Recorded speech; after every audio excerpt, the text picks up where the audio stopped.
इस वीडियो में हम एक स्टोरी को कवर करने वाले हैं जो टेक प्लेस करती है नट्टी पट्टी केव में, लेकिन ये जॉन जोन्स के बारे में नहीं है। अगर आप इसके बारे में नहीं जानते तो बेसिकली जॉन जोन्स 2009 में नट्टी पट्टी केव को विजिट करने गए थे और जॉन अपने छोटे भाई के साथ नट्टी पट्टी केव के डीपेस्ट सेक्शन में अपने स्टोमे के सहारे अंदर चले जाते। उसे लग रहा था वो नट्टी पट्टी केव के बर्थ कनाल सेक्शन में है, लेकिन एक्चुअली वो दूसरे सेक्शन में चले जाते हैं। और जब तक वहां उन्हें कुछ समझ आती तब तक वो अपसाइड डाउन पोजीशन में एक कंप्यूटर स्क्रीन जितनी स्पेस में अटक जाते हैं और वो वहां अटके हुए अपसाइड डाउन पोजीशन में 27 घंटे तक रहते हैं। उसके बचाने की सारी रेस्क्यू मिशन फेल हो जाती है और एंड में उसके लंबे समय तक अपसाइड डाउन पोजीशन में रहने की वजह से उन्हें हार्ट अटैक आ जाती है।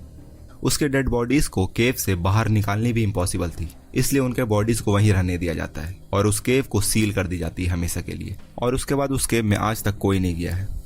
लेकिन इसके पहले भी 2000 से 2005 तक नट्टी पट्टी केव में 7 रेस्क्यू मिशन ऑलरेडी हो चुके थे।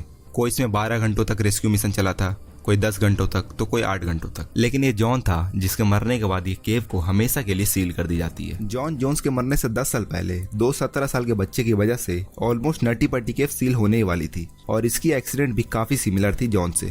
क्रिस हेल्स को केविंग में बहुत इंटरेस्ट थी और इसे स्कूल से गर्मियों में छुट्टी भी मिली हुई थी। सो वो प्लान करते अपने दोस्तों के साथ नट्टी पट्टी केव को एक्सप्लोर करने का। और ग्रुप की प्लान होती है कि केव के बाहर वो रात भर कैंप करेंगे एंड देन सुबह में नट्टी पट्टी केव को एक्सप्लोर करेंगे। और शुरू में थोड़ी एक्सप्लोरिंग करने के बाद मोरो और हेल्स अपने ग्रुप से अलग हो जाते हैं और बर्थ कनाल को विजिट करने के लिए आगे जाते हैं जो इसके 127 फीट नीचे थी। टाइट पैसेज में रेंगते हुए मोरो आगे चल रहा था। उसे लग रहा था वो बर्थ कनाल में पहुंच गया है और वो खुद को आगे की तरफ पुश करता रहता है और अंदर की तरफ आगे बढ़ता है। लेकिन मोरो एक्चुअली में गलत टनल में घुस गया था।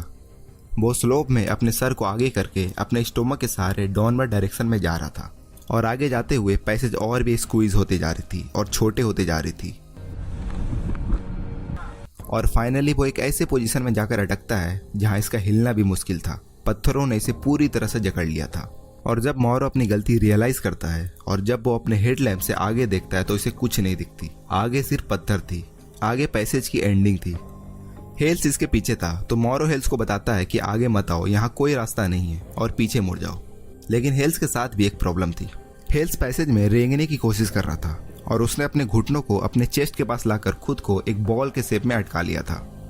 मतलब कि दोनों ने खुद को एक टनल में कंप्लीटली अटका लिया था, वो भी अपसाइड डाउन पोजीशन में, और इसे आजाद करने वाला यहाँ कोई नहीं था। थैंकफुली इसके चिल्लाने की वजह से इसके दोस्त इसे ढूंढ लेते हैं और 1 घंटे के अंदर 40 लोगों की रेस्क्यू टीम नट्टी पट्टी केव में पहुंच जाती है। हालांकि रेस्क्यू की प्लानिंग जब तक बाहर चल रही थी, मोरो और हेल्स को फिलहाल के लिए खाना और पानी दिया जा रहा था। इसके बाद रेस्क्यूअर केव में एंटर होते हैं और सबसे पहले रेस्क्यूअर को सिचुएशन को समझना बहुत जरूरी था। तो वो मोरो और हेल्स से कुछ सवाल पूछते हैं इसके पोजीशन के रिगार्डिंग।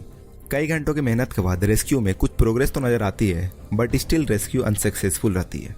लेकिन दोनों की स्पिरिट काफी हाई थी। वो आपस में रेगुलर बात कर रहे थे और प्रे कर रहे थे और दोनों आपस में फन भी कर रहे थे सिचुएशन को लाइट अप करने के लिए। उसमें जब एक पैनिक होना स्टार्ट होता तो दूसरा उसे शांत कराने के लिए रहता। केव इन्हें निकालने का सबसे अच्छा तरीका यही है कि इसके पैरों में रस्सी को बांधकर इसे खींचा जाए।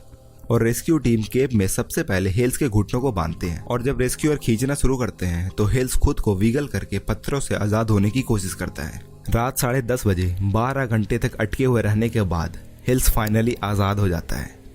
और फिर कुछ और घंटे लगते हैं मोरो को केव से बाहर निकालने में और दोनों को मेडिकल अटेंशन दी जाती है। हैप्पी एंडिंग राइट, लेकिन सिचुएशन इससे और कहीं ज्यादा बुरी हो सकती थी। मोरो और हेल्स ये भी कहता है कि वो दोनों क्लोस्ट्रोफोबिक नहीं है, जिससे वो केव के अंदर जरा भी पैनिक नहीं हो रहे थे। अगर आप सोच रहे हो कि वो क्लोस्ट्रोफोबिक था या नहीं, तो एज ए रिजल्ट मोरो एक्चुअली में नट्टी पट्टी केव के 2009 में सील होने से पहले 2 बार वापस जाता है, यहाँ तक कि वो वही सेम स्पॉट पे जाता है जहाँ वो पहले अटका था। लेकिन अनफॉर्चुनेटली सभी केविंग इंसिडेंट की एंडिंग अच्छी नहीं होती। टू बी ऑनेस्ट, हेल्स और मोरो दोनों ब्रेव बच्चे थे। If you like it and want more than please do subscribe.